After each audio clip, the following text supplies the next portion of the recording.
He was a cartel surgeon, a man who stitched up gunshot wounds in abandoned warehouses without anesthetic or questions. They called him El Fantasma, the ghost, because patients who saw his face never lived. But tonight, the ghost was working on the Kingpin himself, Javier Corso. The needle bit into raw flesh. Corso didn't flinch. He only cried when the medic leaned in and whispered a single sentence. What she said didn't just break a monster, it started a war. This is the hidden world of street medicine, where care is delivered in shadows to those the system has abandoned. For the unhoused and the hunted, these volunteer medics are the only barrier between a wound and a death sentence. But their oath has an unspoken clause: absolute neutrality. They treat anyone, cops, addicts, kings. So why did this medic break the one rule that keeps her alive?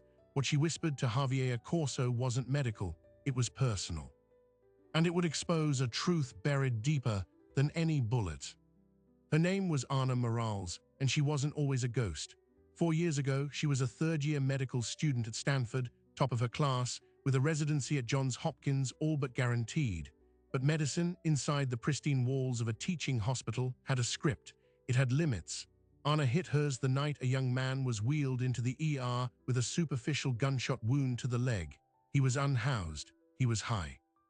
And according to hospital policy, he was to be stabilized, given a prescription for antibiotics he could never fill, and discharged back to the street.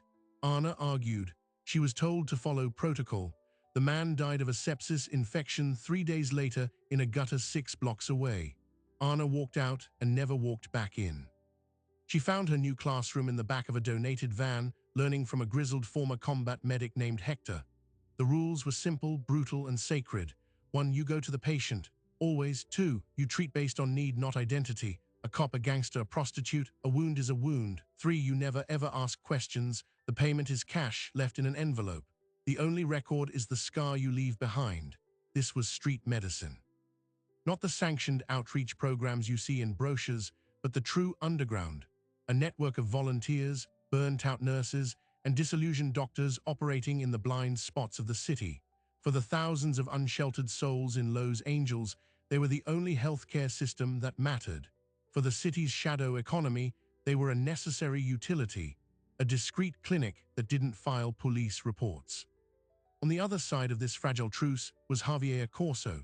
If Ana's world was defined by absence of light, of records, of judgment, Corso's empire was built on the presence of absolute fear. He didn't rise through the old family hierarchies. He engineered a hostile takeover of the Los Angeles drug trade using a business degree from USC and a savagery that shocked even the veterans. His innovation was vertical integration. He didn't just sell narcotics. He controlled the precursors from Mexico, the distribution through a network of shell trucking companies, and the street-level sales via an app that looked like a food delivery service. He was corporate, efficient, and utterly ruthless. The nickname El Fantasma, the ghost, was one he gave to his personal medical solution. It was a brand, a guarantee of discretion that kept his wounded soldiers in the fight and his enemies permanently silent. He never met the ghost. He just received invoices, paid in full, and his problems disappeared. Ana became El Fantasma on a rainy Tuesday in November. Hector had a heart attack mid-suture. She finished the procedure on a bleeding enforcer in a storage locker, her hands steady while her mentor gasped on the floor beside her. Hector lived. He retired. He looked at Ana and said, "The mask is yours now. Don't let them see you blink." The mask was literal, a modified N95 respirator with a darkened face shield. The voice was modulated by a small device on her throat. The kit was military grade, bought on the black market with cartel money. She was a phantom, a function, and for 2 years she was flawless. She treated Corso's men after a botched warehouse shootout with the Sinaloa cartel. She even once treated a rookie police officer who'd been stabbed in a dark alley and was too scared to go to the hospital, fearing questions about why he was there. She lived the principle, humanism without judgment. A body was a body. But principles have a weight, and Ana began to grow heavy. It was the eyes. The cartel men had dead, hollow eyes. The addicts had desperate, pleading eyes. The unhoused mothers had eyes full of a shame so deep it felt like a physical wound. Ana stitched them all back together so they could go out and break again. The moral calculus of street medicine is that saving a life today is an absolute good. You cannot control what that life does tomorrow, but what if you started to recognize the patterns? What if the same young man, whose arm you sutured after a gang assault, came back 6 months later with a chest wound from a drive-by he helped orchestrate. The line between healer and accomplice, once so bright, began to blur into a sickening gray. The pressure point, the crack in her foundation, had a name: Mateo. He was 17. Anna found him shivering behind a dumpster in Boyle Heights, his shoulder dislocated, his face a mess of bruises. He wasn't in a gang. He was a kid trying to get home from his job at a car wash when Corso's soldiers mistook him for a lookout from a rival crew. They used him as a message. Anna popped his shoulder back in, cleaned his wounds, gave him antibiotics. She broke rule number 3. She asked, "Who did this to you?" He wouldn't say. But a week later, scrolling through a local news blog, she saw a headline: "Teenager's body found in LA River." The photo was pixelated, but she knew the jacket. It was Mateo. The article quoted an unnamed police source suggesting it was a warning killing from the Corso organization. A loose end. Anna sat in her tiny apartment, her medical kit open on the table, and she cried. She had fixed his body just so the monsters could break it permanently. For the first time, the mask felt like a coward's disguise. The call that would change everything came at 2:17 in the morning. A blocked number, a distorted voice, a single address in the industrial zone near the port, a priority code black. Code black meant the patient was leadership. It meant the fee was tripled. It also meant the danger was exponential. If the patient died, you died. Anna geared up. Mask modulator, kit. Her hands didn't shake. They never shook. But her mind was racing with the image of Mateo's face. The address led to a cavernous, decommissioned fish-packing plant. The air reeked of ammonia and decay. 4 armed men met her, their faces covered. They patted her down, took her phone, and led her through a labyrinth of rusted machinery. In a cleared space under a single hanging work light, on a plastic sheet laid over concrete, lay Javier Corsa. He was shirtless. A savage, jagged gash ran from his right collarbone down across his pectoral muscle. It was deep, dirty, and bleeding in a slow, ominous pulse. A knife wound, not a surgical blade, but something brutal like a broken bottle or a bayonet. His skin was slick with sweat and blood, but his eyes were clear, laser-focused on the ceiling. He didn't look at her. He just gave a slight, pained nod. This was the Kingpin, the architect of the empire that had killed Mateo. The source of the river of misery that flowed through her nightly clinic. Her oath screamed at her to see only the wound. Her heart saw only the butcher. She worked in silence, the way she always did, administered a local anesthetic, irrigated the wound with saline, the water washing pink onto the plastic. The muscle was torn. It would require layered sutures. As she began the first stitch, piercing his skin with the curved needle, she studied him. He didn't jerk. He didn't make a sound. His breathing remained even, controlled. This was the legendary toughness, the inhuman discipline. She sewed layer by layer, closing the gateway his blood was using to escape. The armed men watched from the shadows. The only sounds were her instruments, his breath, and the distant drip of water. She was finishing the final, superficial layer when she saw it, a tremor in his jaw, a tight, rapid clenching, not from pain, from something else. A raw, internal agony he was fighting to contain. The tears started then. They welled in the corners of his eyes and tracked clean lines through the grime and blood on his temples. He was crying, silently, absolutely. The rule was silence. The rule was finish and leave. But Anna was tired of rules. Mateo's face flashed before her. The weight of all the silent tears she'd seen in dark places collapsed onto her. She leaned in as if to check her suture work. Her lips were an inch from his ear. The modulator would mask her whisper, but she switched it off. For the first time in 2 years, El Fantasma spoke in her own voice. It was soft, calm, and carried the devastating weight of a verdict. What she said was only 7 words. Javier Corso's eyes snapped open. The controlled breathing stopped. A shudder racked his entire body. He didn't look at the wound. He didn't look at his men. He stared directly up at Anna, his mask of invincibility shattered into 1,000 unrecognizable pieces.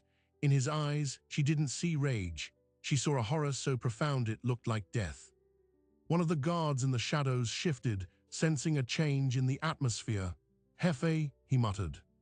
Corso didn't answer him. He kept his drowning gaze locked on Anna's darkened face shield. He slowly, painfully, raised his bloodied hand and pointed a trembling finger not at her, but at the door. The message was clear: get out, now. Anna packed her kit, her movements methodical, her heart hammering against her ribs. She had just broken the universe. She didn't know if she would make it to her car alive, but as she turned to leave, Javier Corso spoke for the first time. His voice was a raw, broken thing. "Who are you?" he asked. Anna didn't turn around. She walked toward the door, back into the shadows from which she came. The last thing she heard was the sound of a man who had never flinched at a bullet, beginning to sob. For 48 hours, Anna waited for the world to end. She ditched her phone, wiped her apartment of anything linking her to the ghost, and slept in the back of her van, parked in a different hospital lot each night. Every headlight that slowed felt like a threat. Every siren in the distance sounded like it was coming for her. She had broken the cardinal rule. She had injected herself into the story. In the world of street medicine, that wasn't just unprofessional, it was a death sentence. But the hit didn't come. The silence was more terrifying than violence, because it meant Javier Corso was thinking, and a man like that, with his resources, didn't think about revenge. He thought about information. What Anna whispered to him were 7 words that could not have come from a stranger. "I know what you did to Mateo." It was a gamble, a shot in the dark fueled by grief and rage. She had no proof, only a news article and a sickening certainty, but his reaction was all the confirmation she would ever need. The name, Mateo, was the key that broke him. The question was, why? A kingpin who ordered murders as casually as coffee breaks doesn't weep over one dead teenager. Unless that teenager wasn't just a loose end.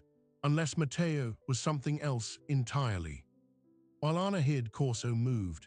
From a private suite in a luxury downtown hospital, he issued orders through encrypted channels. His investigation had 2 fronts. The first was forensic. He had his tech people scrub every detail of the fish packing plant. They recovered a single, partial boot print from where the ghost had stood. They analyzed the suture pattern, meticulous, layered, clearly medical, not makeshift. They isolated audio from the security feed, but the ghost's modulator had rendered the whisper a useless buzz. All they had was the physical fact of a highly skilled, anonymous medic who knew a secret she shouldn't. The second front was human. Corso's network of informants was told to find the ghost but not to touch her. The bounty was unprecedented, $250,000 for information leading to her identity, alive, unharmed. In the underworld, this sent a shockwave. A bounty that large with a no-kill clause meant one thing: the target wasn't an enemy, she was a witness or an asset. The street medic network, a fragile ecosystem built on trust, immediately went dark. Codes changed. Burner phones were tossed. The community that had been Anna's only family for years now saw her as a catastrophic liability. She was radioactive. Anna reached out to her only remaining contact, an old field nurse named Gloria who ran a women's shelter in East LA. They met at dawn in a chain donut shop. Gloria listened, her face grim. "You said the name Mateo?" she finally asked. Anna nodded. Gloria sighed, a sound of deep, weary sorrow. "Oh, honey, you just kicked a hornet's nest no one even knew was there." Gloria slid a folded piece of paper across the table. On it was an address in Lincoln Heights, a neighborhood known for its tight-knit, working-class families. "Talk to Rosa Ruiz," Gloria said. "Mateo's mother. Ask her about the boy's father." Anna went that afternoon, posing as a social worker from a free clinic. Rosa Ruiz's apartment was small, immaculate, and filled with photos of Mateo.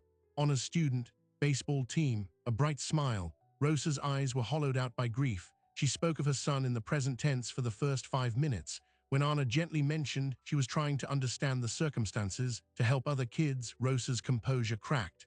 "He was a good boy," she whispered. "He was never in any trouble. His only mistake was looking like his father." Anna asked about the father.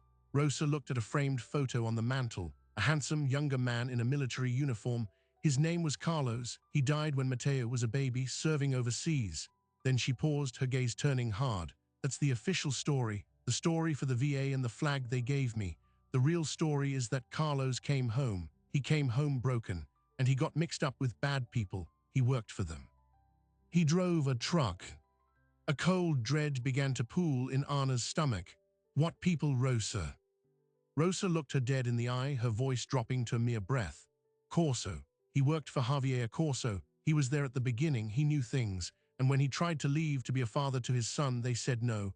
His truck went off the Pacific Coast Highway one night. No witnesses. They called it an accident. I knew it was. And I think Mateo knew it too.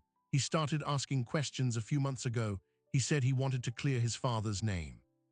The pieces slammed together in Anna's mind with the force of a collision. Matteo wasn't a random casualty. He was the son of a founding member of Corso's operation. A son asking dangerous questions. His murder wasn't business, it was a cover-up, a silencing. And Anna, by whispering that name, had just told Javier Corso that someone knew his original sin. Anna left Rosa's apartment reeling. She was no longer just a medic who broke protocol. She was a loose thread dangling from a decade-old murder. She drove on autopilot, her mind racing. She needed to disappear completely. But as she turned onto the street where her van was parked, she saw it.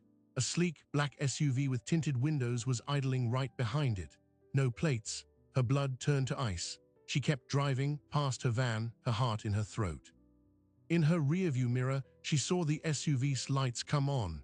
It pulled out and began to follow her. This was it, the end of the ghost. She took a series of quick turns, heading toward the busy commercial district, trying to lose the tail in traffic.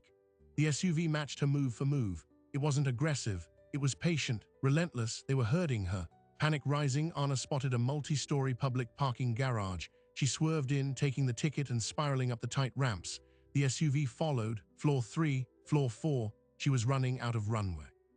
On floor 5, she slammed her car into a spot, grabbed her go-bag, and sprinted for the stairwell door. She crashed through it, the sound echoing in the concrete chamber, and took the stairs 2 at a time down. She burst out onto the street level, gasping, and melted into the afternoon crowd. She walked for 6 blocks before daring to look back. The SUV was nowhere. Had she lost them? She ducked into a crowded pharmacy, bought a prepaid phone with cash, and found a quiet corner. Her hands shook as she powered it on. She had to warn someone. She had to tell Gloria she was burned. But before she could dial, the new phone buzzed in her hand, a text message from an unknown number. The message contained no words, just a single image file. She opened it. It was a photograph taken from a high angle, looking down into a sterile-looking medical room. In the center was a hospital bed. In the bed, surrounded by beeping machines and IV lines, was Hector, her mentor, the man who taught her everything. His eyes were closed. A breathing tube was in his mouth. The photo was time-stamped from that morning. A second text followed. This one had words. "We need to talk. Your place. 1 hour. Come alone or the old man's next breath is his last." An address followed. Not the fish plant, not a warehouse. It was an upscale penthouse address in Century City, Javier Corso's home. Anna slumped against the pharmacy wall, the phone slipping from her fingers. They hadn't lost her at the garage. They had let her go. They had already done their research. They had found the one person she loved, the one vulnerability she had. The principle of street medicine was to meet the patient where they are. Corso was turning it against her. He was bringing the war to her doorstep, and he was using her own heart as the bait. She had 1 hour. 1 hour to walk into the lion's den, unarmed, knowing the man she had psychologically eviscerated was waiting for her. But this wasn't just about her survival anymore. It was about Hector's. And maybe, just maybe, it was about finally getting answers to the question that started it all. Who was Javier Corso, really? She left the pharmacy, the city's noise fading into a dull roar in her ears. She hailed a cab and gave the driver the Century City address. As the skyline glittered in the late afternoon sun, Anna Morales, the former ghost, prepared to face the man she'd unmasked. She had no kit, no mask, no modulator.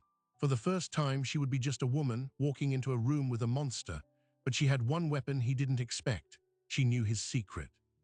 And she was about to learn if it was the truth that would get her killed, or the one thing that might save her. The penthouse wasn't a fortress. It was a glass cage suspended 50 stories above the city.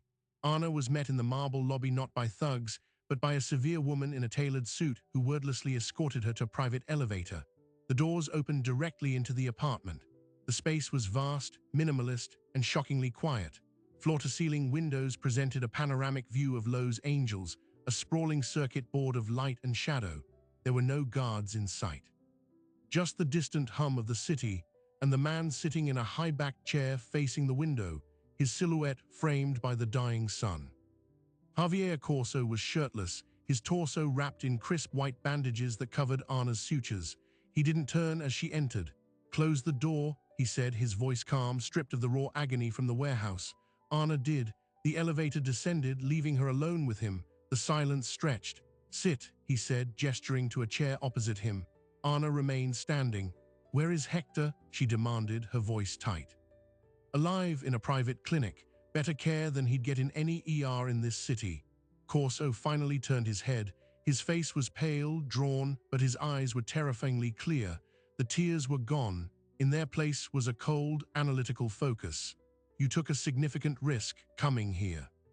You gave me no choice." "We all have choices, Doctor." The title hung in the air. He knew. Anna Morales, Stanford, top of her class. A brilliant future traded for a back alley clinic. Why? Anna didn't answer. She was recalibrating. This wasn't a confrontation. It was an interview. He was assessing her. "You didn't bring me here to talk about my career choices. You brought me here because of what I said about Mateo." At the name, a muscle twitched in his jaw, the only crack in his armor.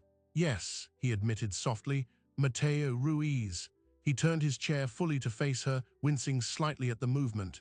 "You said you know what I did to him. Tell me, what do you think you know?" Anna steeled herself. This was the trap. One wrong word and Hector died. She chose the truth as she understood it. "I know his father, Carlos, worked for you. I know he tried to leave. I know he died in a convenient accident. And I know Mateo was asking questions about it. Then he turned up in the river. You silenced him, like you silence everyone." Corso listened, his expression unreadable. When she finished, he let out a long, slow breath. "Is that what Rosa believes?" he asked. The question threw her. His mother, yes, it's what anyone would believe. "Belief is not truth," Corso said, almost to himself. He reached for a tablet on the side table, his movements stiff. He tapped the screen and slid it across the glass coffee table toward Anna.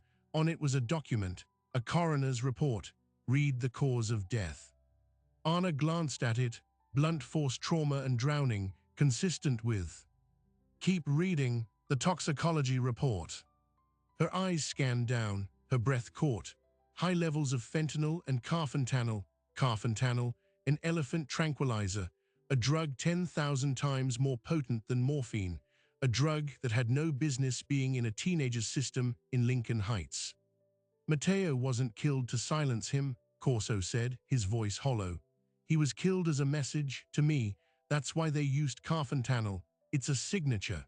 A calling card from someone who has access to veterinary-grade narcotics and a flair for the dramatic." Anna's mind reeled. "Who? A rival?" Corso gave a bitter, pained smile. "Not a rival, a partner, or what passes for one in this business." He leaned forward, the effort visible. "Carlos Ruiz wasn't just a driver. He was my logistics manager, my first hire. He was also a friend. When he wanted out, I let him go. I gave him a severance package and a clean record. What I didn't know was that he had been skimming, not from me, from our supplier." The story unfolded like a poisoned flower. Corso's operation, for all its local dominance, was just a regional distributor. The real power was a consortium based in Tijuana, a hybrid of old cartel families and new pharmaceutical pirates. They were the source of the pristine, cheap fentanyl flooding the streets. Carlos, in his final year, had siphoned a small fortune from shipments, falsifying manifests. He thought he was stealing from faceless monsters. He was wrong. "The consortium discovered the theft," Corso continued. "They came to me, they gave me a choice, hand over Carlos and the missing money, or they would burn my entire operation to the ground. I made the choice, I gave them Carlos." He looked out the window, his reflection ghostly in the glass. "I told them he acted alone. I told them he was gone. I thought it was over." But it wasn't over. The consortium, meticulous and paranoid, conducted their own audit. They found discrepancies that suggested Carlos couldn't have acted alone. They believed Corso was the real thief, using Carlos as a patsy.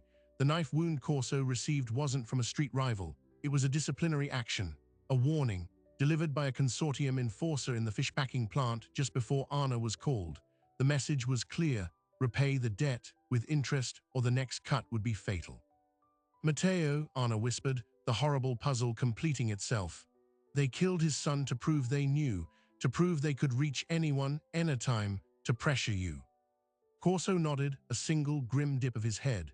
"The boy's death was a transaction, a line item on an invoice. And you, a ghost, whispered his name to me while sewing me up. You who shouldn't know he existed. The consortium has eyes everywhere. If they find out someone else knows about Mateo, someone connected to the street, they will assume you are my agent. They will assume I am talking. They will not ask questions. They will erase us both and everyone we have ever touched. The scale of the catastrophe expanded exponentially. Anna wasn't just in a war between a medic and a kingpin. She was now a loose piece on a board controlled by transnational butchers. Her principled stand had inadvertently painted a target on her back, on Hector's, and had backed Corso into a corner from which there was no clean escape. "Why tell me this?" Anna asked, her voice barely audible. "Why not just kill me and be done with it?" Corso finally looked at her, and for a fleeting second, she saw the man from the warehouse again, vulnerable, exposed. "Because you looked at my wound and saw a person, not a monster, not a paycheck, and because I am tired of making the wrong choice." He gestured to the city below. "I built an empire on corpses, I justified it as business, but Mateo, Carlos, they were not business. They were failures of my humanity. You asked me a question with your whisper. You asked if I had any humanity left." "This," he said, tapping his bandaged chest, "is my answer. I need your help." The absurdity of it was staggering. "My help? I'm a street medic. What could I possibly do?" "You are a ghost who became a person," Corso said. "You have access to a world I cannot touch. The unhoused, the addicted, the invisible. The consortium uses street-level distributors who are ghosts just like you were. They move through shelters, tent cities, harm reduction clinics. My men stick out. Yours belong. I need information. I need to find their new local broker. If I can deliver him to the consortium, along with the money I owe, I can renegotiate. I can get them off my back. And maybe, just maybe, I can keep them from killing anyone else's son." He was proposing an alliance, a pact with the devil, brokered by a former angel of mercy. Anna's entire being rebelled against it. This was the ultimate corruption of her oath, yet the math was horrifyingly clear. If the consortium saw her as a threat, they would exterminate the entire street medic network to be sure. Hector, Gloria, countless volunteers, and the vulnerable people they served, all would become collateral damage. "And Hector?" Anna asked, her throat tight. "The moment you agree to listen, I call the clinic. He is moved to a recovery suite. He never knows what happened. You have my word." "Your word?" Anna echoed, the words tasting like ash. "It is all I have left to offer," Corso said, and for the first time she heard not a kingpin, but a bankrupt man. She looked out at the city, at the thousands of tiny lights each representing a life, many of them clinging to survival by the thin thread provided by people like her. She had wanted to make a difference. She had wanted the suffering to mean something. Here, in this glass cage, was a chance to prevent a wave of suffering on a scale she could scarcely imagine. But the cost was her soul. To save the patients, she would have to work for the disease. "I need proof," she said finally. "Proof of everything you just said. The consortium, the debt, all of it." Corso nodded as if he expected this. He picked up the tablet again, navigated to a secure folder, and entered a long passcode. He handed it to her. Financial ledgers, encrypted communiques, shipping manifests, and the autopsy photos of Mateo Ruiz. No one should have to see those, but you need to understand what we are dealing with. Anna took the tablet. The first image was a scanned document in Spanish, detailing a multi-million-dollar debt. The last was a photo she wished she could unsee. Mateo's young face, peaceful in death, a stark contrast to the chemical horror in his veins. It was all real. The monster was real, and it was bigger than Javier Corso. She handed the tablet back, her decision made in the crucible of that terrible proof.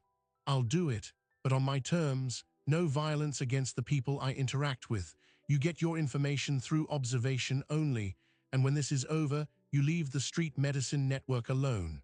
Forever. It never existed for you." Corso extended his hand. "Agreed." Anna looked at his hand, then back at his face. She did not shake it. "This isn't a partnership. This is a temporary ceasefire. Now call your clinic. Let Hector go." Corso withdrew his hand, a flicker of something, respect perhaps, in his eyes. He made the call. It was brief. Hector was being discharged, disoriented but unharmed, with a story about a severe flu and a generous, anonymous benefactor who covered his hospital stay. The ceasefire was in effect. Anna left the penthouse not as a prisoner, but as an agent of a doomed pact.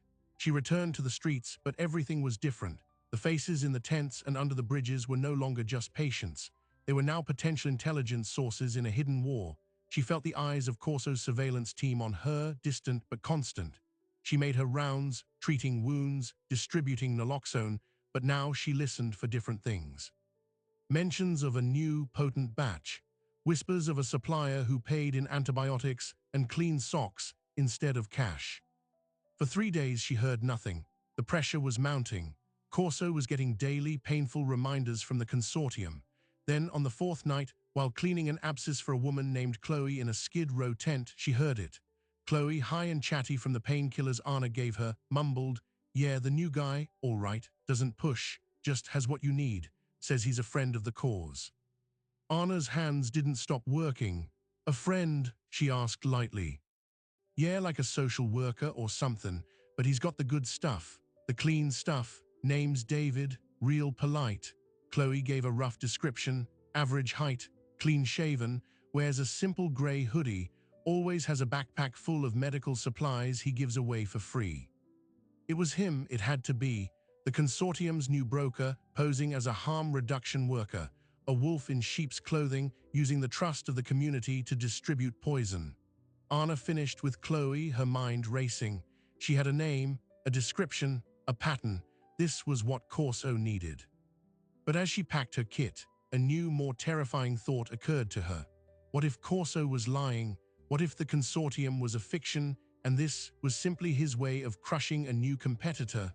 What if she was about to deliver a genuinely good person, a real social worker, into the hands of a murderer? The ceasefire was fraying. She had the information that could end the threat, but she had no idea which threat was real. She was standing at the edge of the cliff, holding a knife, and she couldn't tell if she was supposed to cut a rope or stab a man in the back. The next move would define her. Was she still a healer, or had she fully become a weapon? The answer would determine who lived and who was condemned. Anna didn't go to Corso, she went to the source. For 2 days she shadowed the man called David. She watched him move through the tent cities with the practiced ease of a true social worker. He distributed clean needles, handed out sandwiches, and sat on the ground talking to people, listening. He wasn't just playing a part, he was living it. But Anna noticed the details. The brand new high-end hiking boots. The way his eyes constantly scanned the perimeter, not out of compassion, but vigilance. The moment, late one night, when he met a gaunt man in a hoodie behind a derelict bus and exchanged a package for a thick envelope of cash. The social worker facade was perfect, but the predator was underneath. She needed to know which predator he served. She devised a test. She approached him in the middle of a crowded sidewalk clinic, posing as a new volunteer nurse. She engaged him in shop talk, the rise of animal tranquilizers in the supply, the difficulty of getting naloxone. David was knowledgeable, charming. Then Anna dropped a carefully crafted lie. "It's scary. I heard the Corso people are trying to move back into this territory. They're leaning on the outreach groups." She watched his eyes. If he was Corso's competitor, he'd show tension, interest. If he was consortium, he'd show recognition, maybe fear. David's smile didn't waver, but his eyes flickered for a millisecond, a dark, knowing glint. "Corso's a relic," he said smoothly, handing a hygiene kit to a shivering woman. "The old models are too loud. The future is quiet, community-based." It was the answer of a corporatized killer. He hadn't denied Corso's relevance, he dismissed him as outdated. This was the consortium's man. Anna had her proof. Now came the choice. She could give David to Corso, fulfilling their bargain and potentially triggering a gang war that would flood the streets with more violence. Or she could walk away, ensuring the consortium would eventually come for her, for Hector, and for the entire network. There was a third option, one so audacious it made her hands shake. She could try to turn one monster against the other, not with violence, but with the truth. She needed to make Corso see that delivering David wouldn't save him. It would only make him a more useful tool for bigger butchers. She had to propose a different exit strategy, one that burned it all down. She requested a meeting, not at the penthouse, but on neutral ground, the rooftop of the hospital where Hector had been held. Corso arrived alone, looking gaunt and feverish. The wound was taking a toll. "You have the name?" he asked, dispensing with greetings. "I do, but I'm not giving it to you, not yet." Corso's eyes narrowed. "We had a deal." "The deal was to stop the killing," Anna fired back. Giving you this man won't stop it. It just changes the name on the invoice. The consortium will own you forever. You'll be their permanent LA branch manager, and people like Mateo will keep dying to balance their books. Is that the empire you wanted? For a long moment, Corso said nothing. The wind whipped across the rooftop. What is your alternative, Doctor? A noble death. No, a surgical strike. Anna laid out her plan. It was born from her medical training. Identify the source of the infection and cut it off, cleanly, completely. The consortium's leverage over you is the debt from Carlos's theft and the threat of exposure. What if the debt disappeared? What if the evidence of Carlos's theft and their murder of Mateo landed not on your desk, but in the hands of someone they can't kill? Corso stared at her, incredulous. The DEA, the FBI, they are inept or bought. Not them, Anna said. The press, a specific, crusading investigative journalist with a track record of taking down corrupt pharmaceutical companies. I read her work in medical school. She hates the opiate profiteers. If she gets a package, bank records, shipping manifests, the toxicology report on Mateo, she will follow the thread. She will publish. The consortium hates sunlight more than it hates losing money. A public scandal jeopardizes their entire legitimate front business. It was a gamble of monumental proportions. It required Corso to voluntarily expose his own criminal enterprise to public scrutiny. It required trust. He laughed, a dry, hacking sound. You are asking me to commit suicide. I'm asking you to choose a different kind of death, Anna said quietly. The death of Javier Corso, the Kingpin, not the man. Let the monster be the sacrifice. Give me the evidence, all of it. I will anonymize it, route it through a dozen proxies and get it to the journalist. You disappear. You take the money you have left, the money that isn't stained with Carlos's blood, and you vanish. The consortium will be too busy putting out fires to chase a ghost. Corso turned away, looking out over the city he once ruled. The silence stretched. Anna wondered if she had just signed her own death warrant. Then he spoke, his voice barely audible. Carlos was my friend. I gave him to them to save my empire. It was the worst thing I have ever done, and it did not even save me. He turned back, his decision made. Get the evidence, do what you must. But the broker, David, he does not leave this city. He does not get to put another child in the ground. Anna understood. This was his condition, his last act of vengeance and of justice. She nodded. Give me 48 hours to get the data to the journalist, then he's yours. The next 2 days were a blur of digital ghosting. Using skills she learned from paranoid hackers in the street network, Anna packaged the data, scrubbed it of direct references to Corso, and built a narrative of a nameless whistleblower inside the pharmaceutical supply chain. She sent it through a maze of encrypted servers, finally landing in the secure inbox of the journalist, along with a simple note. The children of Lincoln Heights are not collateral. The package was sent. The clock was ticking. On the morning of the third day, Anna texted Corso a location and a time, the abandoned bus depot where David made his deals, midnight. She didn't plan to be there. Her part was over. But as night fell, a restlessness gripped her. She needed to see it end, to witness the closure of the loop she had opened with a whisper.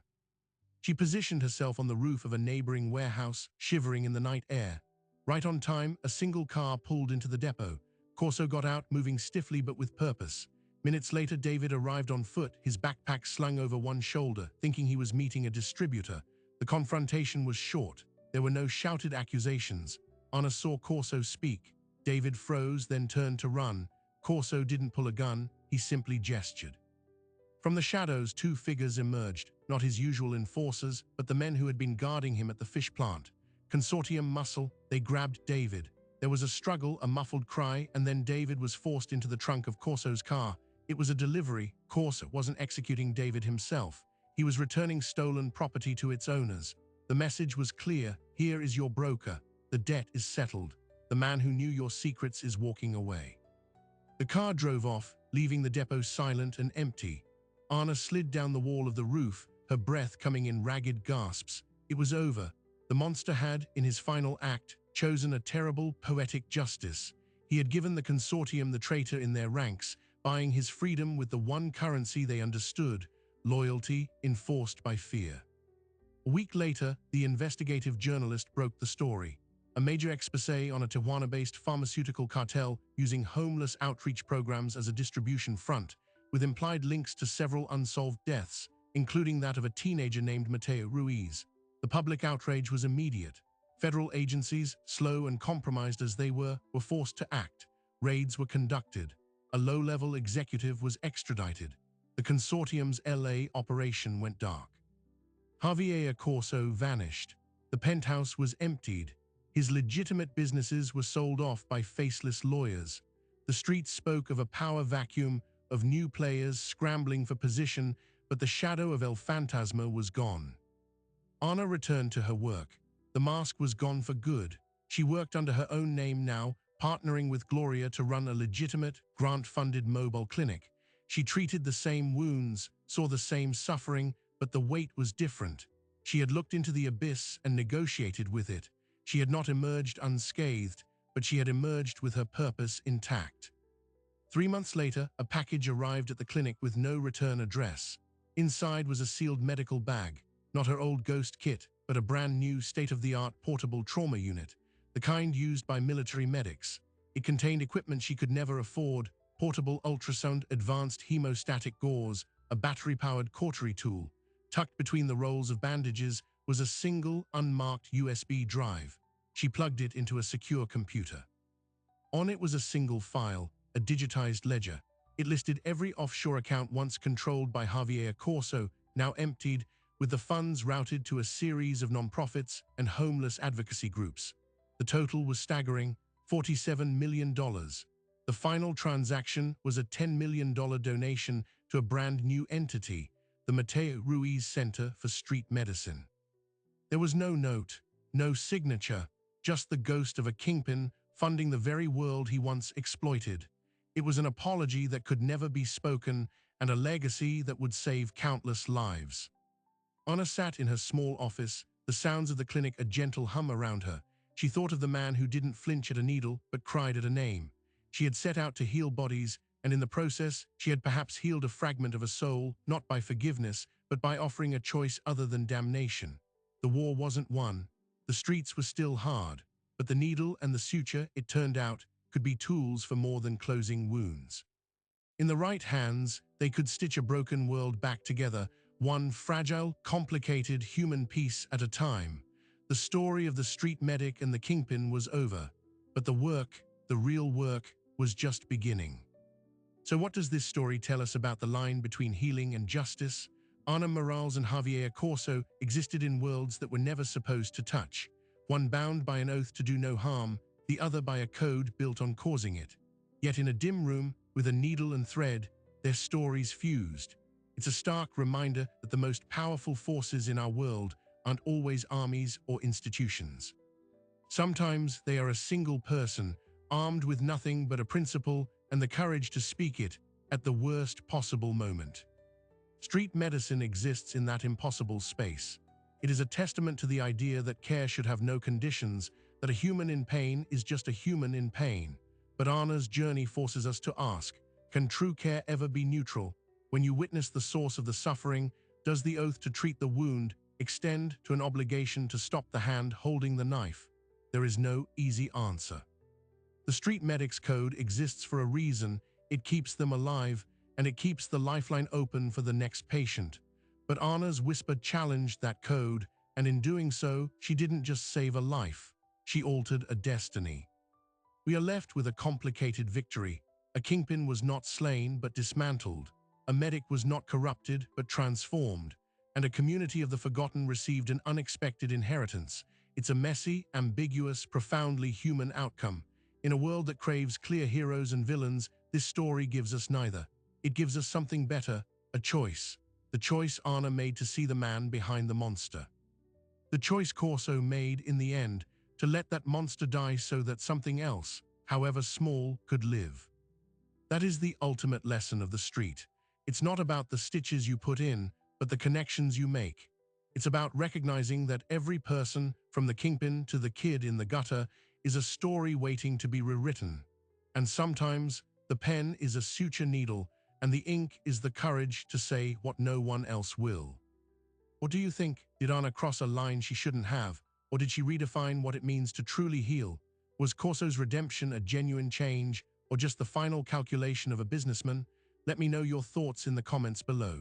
If this story of impossible choices and hidden worlds resonated with you, please hit that like button. It truly helps the channel. Share this with a friend who loves a narrative that doesn't pull its punches. And don't forget to subscribe for more deep dives into the unseen stories unfolding in the shadows every single week. Thanks for listening.